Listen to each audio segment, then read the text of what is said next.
Hi hello नमस्कार मित्रमैत्रिणींनो, मी सध्या तुम्हा सर्वांचं स्वागत करते साफसफाईच्या आजच्या आपल्या नवीन पॉडकास्टमध्ये. चला तर मग मंडळी, जास्त वेळ वाया न घालवता सुरुवात करूयात आजच्या आपल्या चर्चेला. तर मंडळी, आजचं आपलं पॉडकास्ट स्किप न करता ऐका, कारण आजचा विषय ना खूप महत्त्वाचा आहे आणि तसा सेन्सिटिव्ह सुद्धा आहे. आज आपण खूप मोठ्या गोष्टीचा खुलासा करणार आहोत. तुम्हाला ते फेमस मूवी माहिती आहे का हो, झिम्मा? आणि त्यामधला हिरो सिद्धार्थ चांदेकर, तो तर तुम्हाला माहितीच असेल, आणि त्याची बायकोसुद्धा. तर ह्या दोघा कॅरेक्टरला तुम्ही लक्षात ठेवा, कारण आपली ही स्टोरी ह्या दोघांबद्दलच आहे आणि आपल्या एका फेमस डेली व्लॉगरकडे वळणार आहे. तर तुम्हा सगळ्यांना ते तर माहितीच असेल की 2020मध्ये त्या दोघांनी लग्न केलं आणि त्यानंतर त्यांनी त्यांच्या विधवा आईचं दुसरं लग्न लावून दिलं, म्हणजेच पुनर्विवाह लावून दिला. तर दुसरं लग्न म्हातारपणात यासाठी लावून दिलं त्यांनी त्यांच्या आईचं, कारण त्यांच्या म्हाताऱ्या आईच्या पण भरपूर काही गरजा होत्या. भावनिक, मानसिक, शारीरिक, आर्थिक अशा सगळ्या गरजा पुरवण्यासाठी त्यांनी त्यांच्या आईच्या म्हातारपणात इव्हन 50च्या आसपास त्यांनी त्यांच्या आईचं दुसरं लग्न लावून दिलं. हा मुद्दा खूप उचलला गेला. आता तुम्ही म्हणाल, ह्याचं आणि आपल्या पॉडकास्टचं काय संबंध आहे? तर मंडळी, नीट ऐका, संबंध आहे.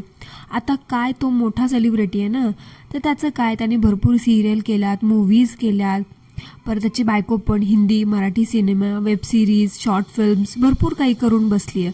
कारण त्यामुळे त्यांची लेवलच वेगळी आणि त्यांचे तसे विचारसुद्धा वेगळे असणार. त्यामुळे आपल्यासारखा सामान्य माणूस आपण त्यांच्यासारखी बराबरी करायला जाऊ शकत नाही ना.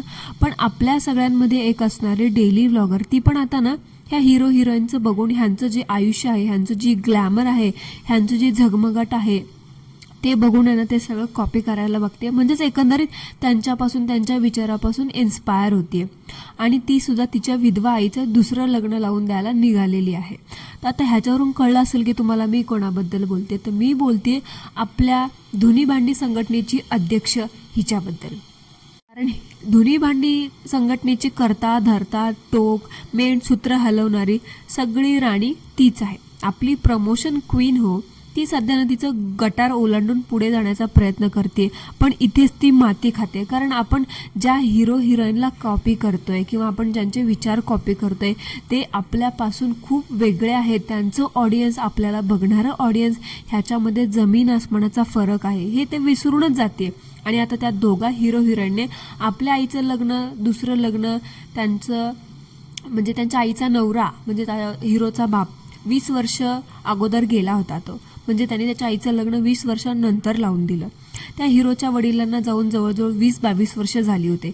त्याच्या आईने 20 वर्षे एकटीने घालवले आणि ते 20 वर्ष तिने एकटीने काबडकष्ट मेहनत करून त्याला शिकवलं, त्याला मोठा हिरो बनवला. आणि आता त्याला कुठेतरी वाटलं की बाबा चला आपण पण लग्न केलं, आपण आता थोडंसं बिझी होऊ, आपल्या शेड्यूलमुळे, कामामुळे, आपलं पण फॅमिली आहे, म्हणून त्यांनी कुठेतरी त्याच्या आईचा विचार केला आणि आता उतार वयात त्यांनी त्याच्या आईचं दुसरं लग्न लावून दिलं. का? तर आईच्या पण गरजा आहेत, आईला पण मानसिक, भावनिक आणि अजून कुठल्या गोष्टीची गरज आहे, त्याच्यामुळे मी तिचं लग्न लावून देतोय आणि ह्यामध्ये माझी बायकोसुद्धा मला सपोर्ट करते. हे सगळं झालं ह्या लोकांचं, ठीक आहे. पण मला सांगा, ते हिरो हिरोईन आहेत, त्यांनी जे केलं म्हणून आपण पण तेच करायचं का? तर त्याच्या आईला उतरवायत कोणाची तरी गरज आहे म्हणून दिलं त्यांनी लावून, पण ह्या बाईच्या आईला नवरा, म्हणजे ह्या बाईचा, जी बाई आपण बोलते ना, तिच्या आईचा नवरा जाऊन अजून 2 वर्ष पण झाली नाही आणि निघाली ही बाई दुसरा नवरा शोधत आईसाठी, म्हणजे हिच्यासाठी दुसरा बाप शोधत. म्हणजे मला विचार पडला की खरंच ही गटार क्वीन तुम्हीच बघा. 20 वर्ष कुठे, 2 वर्ष कुठे, त्या हिरोने सारासार विचार करून त्याच्या आईला त्यांनी 20 वर्ष बघितलं एकटं, त्यानंतर त्याने कुठेतरी विचार करून हे पाऊल उचलणं. पण ह्या बाईचं काय, 2 वर्ष पण झाली नाहीत अजून आणि निघाली आईचं दुसरं लग्न लावून द्यायला. का आणि कशासाठी, म्हणजे मला काही कळलंच नाही. अशा हिच्या आईच्या अशा कोणत्या गरजा आहेत की जे हिला 2 वर्षसुद्धा थांबवल्या जात नाही आहेत? आता आपल्या यूट्यूबवरती अशा बऱ्याच बायका पडलेल्या आहेत. आपली वहिनीबाईच बघा ना, तिने आणि तिच्या भावानी पण मिळून तिच्या ओरिजिनल आई त्यांची गेल्यानंतर थोड्याच दिवसामध्ये आपल्या बापाचं जे काही गरजा होत्या त्या गरजा भागवण्यासाठी दुसरं लग्न लावून दिलं. तिथे वहिनाबाईने विचार केला तिच्या बापाच्या गरजांचा, म्हणून ती 2 वर्षसुद्धा थांबली नाही, म्हणून तिने तिच्या बापाचं दुसरं लग्न लावून दिलं. तसंच ह्या धुनी भांडीवालीचं पण झालंय. म्हणजे हिला हिच्या आईच्या ज्या काही गरजा असतील त्या गरजा भागवण्यासाठी आईसाठी दुसरा नवरा शोधतोय आणि त्यामध्ये जावाई बापू हे खरं मेन कॅरेक्टर आहे. जावई बापू यामध्ये महत्त्वाची भूमिका पार पाडत आहेत. कारण खरी पुनर्विवाह करून देण्याची, सासूचं पुनर्विवाह करण्याची खरी आयडिया आपल्या लाडक्या जावई बापूंचीच होती. आता बघा, आपल्या डेली व्लॉगर ताईचे जे रंग बघून तुम्हाला अंदाज आलाच असेल की आपली डेली व्लॉगर ताई कशी आहे, तिचं कॅरेक्टर कसं आहे, ती काय करते, ती सगळ्या गोष्टी, किती गटार क्वीन आहे ते त्यावरून तुम्ही अंदाजा लावूच शकता की तिच्या आईच्या गरजा आणि अपेक्षा काय असतील.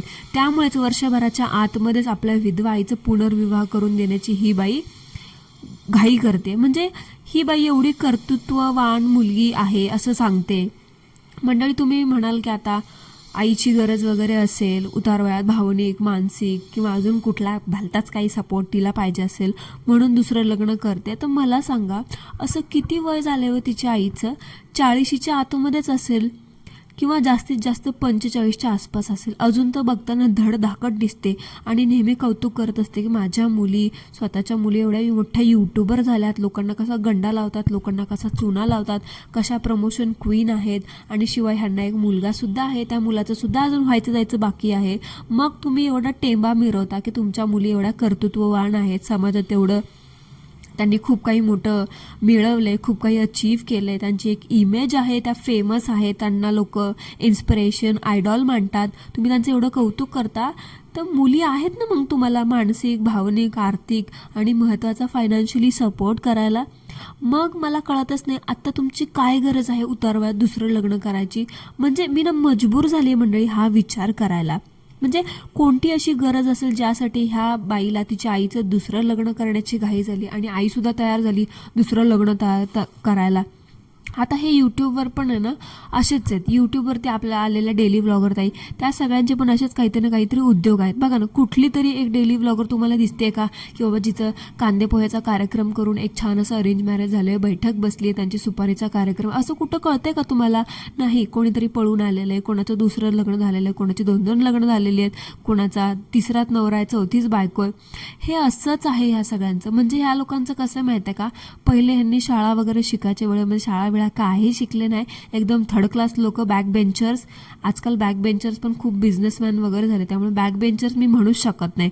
हे मिडल बेंचर्स असतात ना, ते जे धड पुढेही नाही जात आणि मागेही जात नाही, तिथंच अडकतात आणि तिथंच अडकून आलेत यूट्यूबवरती डेली व्लॉग करायला. आणि महत्त्वाचं म्हणजे ह्यामध्ये सगळ्या डेली व्लॉगर महिलाच आहेत. अशा यांचा काय गरज असत ना ज्यामुळे यांना 2-2 लग्न स्वतःची करावी लागली, स्वतःच्या आईवडिलांची करून द्यावी लागतात. म्हणजे मला खरंच कळतच नाहीये मंडळी की नेमकं काय चाललंय हे आजूबाजूला आणि अशी काय गरज पडली यांना यांच्या आईची दुसरं लग्न लावायला लागलं. खरं सांगू का मंडळी, मला काय वाटतं, या वयात दुसरं लग्न करायचं किंवा बाकीच्या ज्या काही गरजा असतात ह्या सगळ्यांचा विचार तुमच्या मनाला ना शिवला सुद्धा नाही पाहिजे. आता तुमच्याकडे एवढ्या छान 2 मुली आहेत, त्यांचे नवरे आहेत, तुमचे जावई आहेत, नातवंड आहेत तुम्हाला सोन्यासारखी, उद्या चालून तुम्हाला सून येईल, सुनेची मुलं होतील, मुलाची मुलं होतील. मग ह्या सगळ्या गोष्टीतून तुमच्या गरजा, सुख जे काही असतं, म्हातारपणात काय सुख असतं की आपल्याला आपल्या नातवंडासोबत 4 क्षण जगायचे आणि मुलीचा चांगला संसार बघायचा आहे आणि मुलाचा चांगला संसार, त्याच्या नोकरी वगैरे काय बघायचं हे विचार असू शकतात. पण आणि ह्या लोकांना कुठलं म्हातारपणात अवजड काम करायला सांगितलं तर हे काय म्हणतात, आता आमचं वय झालेलं आहे, म्हातारपण आलेलं आहे, आम्ही कुठलं काही काम करू शकत नाही. म्हणजे जेव्हा काम करायची वेळ येते किंवा काय करायचं असतं तेव्हा काय म्हणतात, आमचं वय झालेलं आहे. मग दुसरं लग्न जेव्हा करायचं तुम्ही विचार करता तेव्हा कुठं जातं तुमचं म्हातारपण? तुम्हाला म्हातारपणात एवढा काय तरुणपणा सुचतो की तुम्हाला दुसरं लग्न करावं लागतं? आणि तुमची मुलगी तुम्हाला म्हणते दुसरं लग्न कर, ह्याचा अर्थ त्याच्या मागे काहीतरी खूप मोठं काळं बेरं आहे. कारण खरंच मुलगी असती ना ती कधीच नसते की बाबा लग्न कर म्हणून. कारण आपला समाज कितीही पुढे जाऊ दे ह्या विचारांना तो कधीही ऍक्सेप्ट करत नाही. ते हिरो हिरोईन असून सुद्धा त्यांना खरं 4 लोक बोलले चांगली, पण मागील किती लोकांनी त्यांना ट्रोल केलं हे उदाहरण तुमच्या समोर. अजून पण त्यांच्या व्हिडिओ खालच्या कॉमेंट जाऊन बघा, तुम्हाला कळेल की काय असतं ते. हे हिरो हिरोईन ह्यांचं आयुष्य न मंडळी फक्त ग्लॅमर भरलेलं असतं आणि ह्यांना खूप चांगलं चांगलं दाखवायची सवय झालेली असते आणि आपल्या क्वीनला पण तेच बघायची सवय झाली. म्हणजे ती असं अज्युम करते की ती खूप मोठी हिरोईन आहे आणि ती खूप मोठं काहीतरी वेगळं करते, ती खूप मोठं काहीतरी चांगलं काम करते. बट ॲक्च्युअल रियालिटी काय, आपण कुठे राहतो, आपण कुठून बिलॉंग करतो, आपल्या आजूबाजूच्या लोकांचे विचार काय, त्यांची विचारसरणी काय, समाजाचं एक म्हणतात ना विचार काय असतात, ही ते विसरूनच जाते. टोटली ती तिच्या फिल्मी मूवी दुनियेतच जगत असते.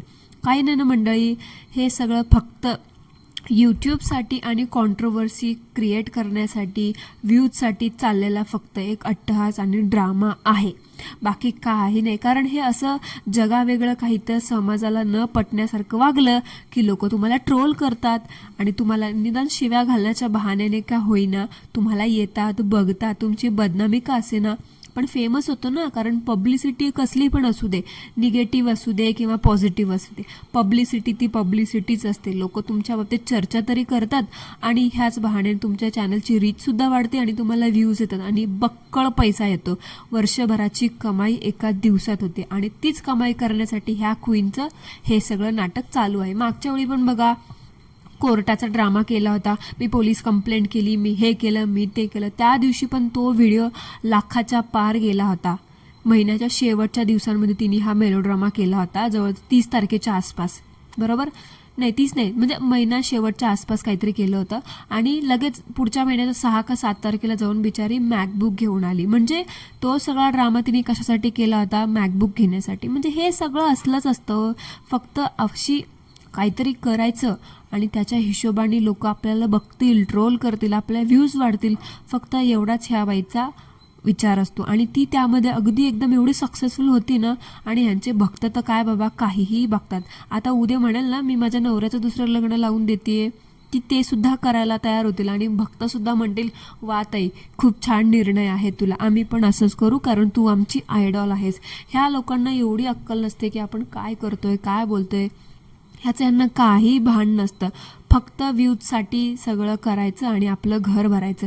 मग तिथे आपली इज्जत का वाट्यावर जाईना, चव्हाट्यावर येईना, वी डोंट केअर असं ते म्हणतात. म्हणजे इनडायरेक्टली काय म्हणतात, तर पैशाने आपण सगळं सुख खरेदी करू शकतो ना, हे लोक तेच फॉलो करतात. आता तुम्हाला तर माहिती ह्या बाईला पैसा आला पण रात्रीची झोप लागत नाही, कारण रात्री 2-2, 3-3 वाजता अपरात्री बेरात्री उठून लोकांच्या कॉमेंट बॉक्समध्ये जाऊन कॉमेंट करते. ह्यालाच म्हणतात पैसा तुम्हाला सगळं काही देऊ शकतो पण एक सुखाची झोप आणि तुमची इज्जत तुम्हाला काही देऊ शकत नाही. हिला लोक म्हणत असतील की बाबा तू आमची आयडॉल आहे, खूप आहे, पण तेच लोक नंतर आमच्या कॉमेंट बॉक्समध्ये येऊन त्यांची सगळं खरा चेहरा आहे ना तो दाखवतात. पण ह्या ताईनं ॲक्सेप्टच करत नाहीत, कारण ह्या गटार क्वीन ज्या आहेत. आता हे काही आहे ना मंडळी, जे लग्न विघ्न पुनर्विवाह, आता आपल्यासमोर एक खूप मोठं उदाहरण आहे. त्या बजारे काकू, त्यांनी पण पुनर्विवाह केला ना. त्याच्यामध्ये त्यांची जी अवस्था आहे ना ती खरं सांगतात की पुनर्विवाह त्यांनी का केला, काय विचार करून केला होता, पण त्यांची जी अवस्था आहे ती काय आहे ह्याच्यावरतून तुम्ही विचार करा. तुम्ही म्हातारपणात पुनर्विवाह करा किंवा तरुणपणात करा, त्याचे हाल होणार म्हणजे होणारच. कारण ते म्हणतात ना कुठलीही गोष्ट नवीन असेल ना तेव्हाच तिला व्हॅल्यू असते. तुमची कार एकदा का शोरूमच्या बाहेर आली, तिची किंमत घसरली म्हणजे घसरलीच, हे असं असतं. असो मंडळी, आता फक्त अफवा आली आहे आपल्या कानावरती. खरंच असं काही असेल तर बोलूयात आणि बघूयात आपण काय होतंय ते. हे कलियुग आहे मंडळी, इथे पुनर्विवाह विधवा विवाह काय अजून काय घेऊन बसलाय, भरपूर काही जे तुमच्या कल्पनेच्या पलीकडच्या गोष्टी आहेत ना त्या सगळ्या होऊ शकतात. त्याच्यामुळे स्टे ट्यून पुढच्या भागासाठी. आजच्यासाठी एवढंच, भेटूया लवकरच एका नवीन चर्चा